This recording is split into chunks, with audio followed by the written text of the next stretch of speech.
How to fix Snapchat stuck on updating messages. Hello everyone, I am Bishaka and welcome to our channel. Now let's get right into the tutorial. Firstly, go ahead and open your preferred browser and in the search bar, search for Snapchat server status and make sure the Snapchat server is not down.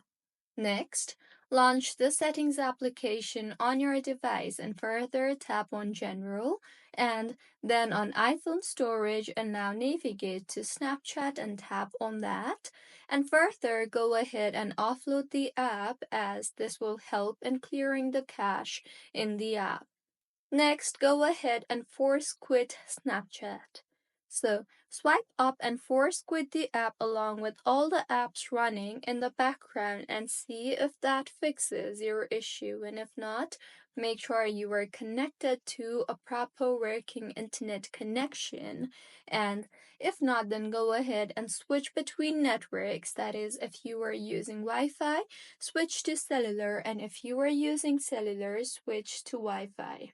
See if your issue is fixed or not, and if not, open App Store and tap on the search bar there and search for Snapchat and make sure your app is updated to its latest version for the apps to function smoothly.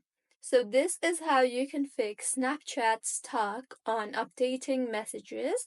If you find this tutorial helpful, please like the video and do comment if you have any queries. Also, do subscribe to our channel for more helpful tutorials like this.